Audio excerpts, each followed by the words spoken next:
Dino Strike was a late-release light gun-style game for the Wii in 2011. You're stranded on an island overrun by dinosaurs trying to catch the last plane off the island. It's you, several weapons, and up to 3 other players against various dinosaurs. Should you dinosaur game fans fit an escape with Dino Strike into your busy lives? Or is it a fossil of Wii shovelware better left buried? This is an on-rails light gun experience. You follow a set path and don't have any optional pathways to take. You can play alone, but Dino Strike is definitely a better experience with multiple players. You have your primary weapon, which is a pistol that has unlimited ammunition.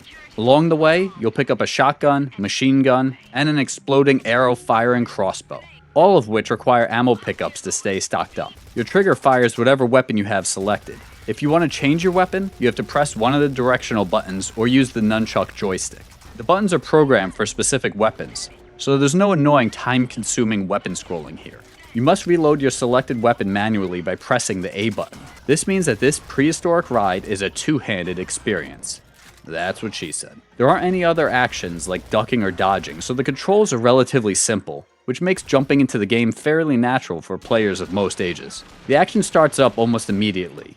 You're going to find raptors chomping at the bit to scratch you up. For the most part, the game is relatively fair and does not feature instant hits from enemies who pop up from below and directly in front of you, which was all the rage in many games of this type. You have to shoot each dinosaur a different amount of times to take it down. Bigger dinosaurs take more hits, smaller take fewer, but are often more agile and harder to hit. You'll often see dinosaurs coming in from afar, so you do have the option for marksmanship or preparation for a closer battle, but the longer you take also increases the amount of dinosaurs you'll face at once. The game tends to play a few tricks with you at times. It'll shift your point of view and you'll see a dinosaur, but by the time you're shooting, your point of view is once again shifted.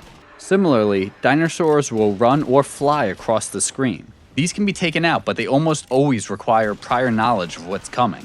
Otherwise, the shifting views and the random, non-attacking dinosaurs tend to just eat some of your ammunition. And this ties into the challenge of the game, as the challenge mainly comes from timing your reloads. This is not the type of game where you can just endlessly shoot. Different weapons give you a different amount of ammunition before you must reload, and those reloads take a solid amount of time, and an improperly timed reload will result in you getting hurt or missing items, which need to be shot to be collected. Your main objective is survival. Along the way, there are some dinosaur eggs which can be shot, and shooting enough of these gives you some extra continues. Also, if you shoot a certain amount of eggs, it gives you a bonus by filling out some journal entry pages that can be accessed from the main menu. These add color to the story, but realistically, nobody's going to really dive into the journal as the story isn't all that compelling. If you're picturing the Jurassic Park arcade experience at home here, you could check your bags at the door. The game is filled with dinosaur killing action as you're brought across the island, but the pace of things here is quite a bit more subdued. There are no Hollywood level set pieces filled with amazing effects and climactic action.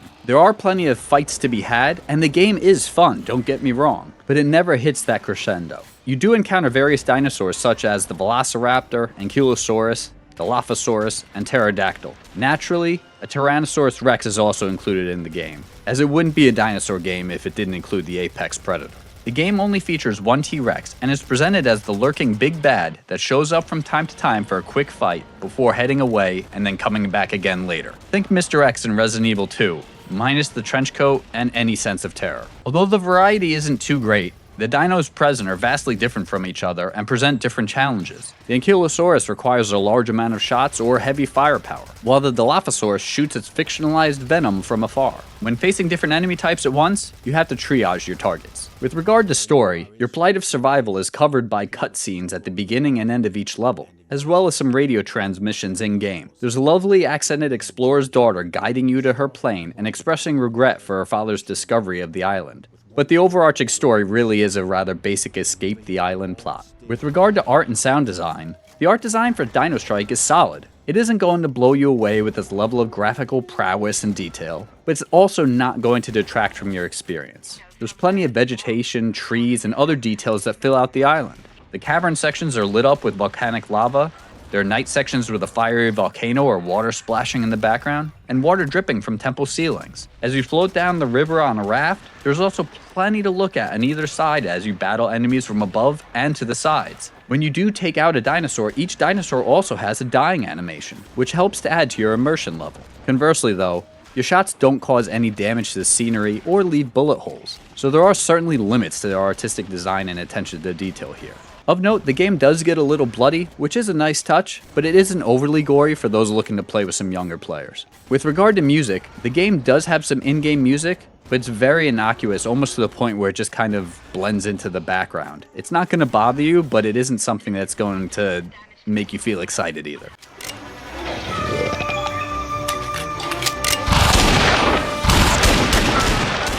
For sound effects, the gunshots sound cool, and the dinosaurs sound pretty good as well too, so you can crank up the sound and enjoy that part.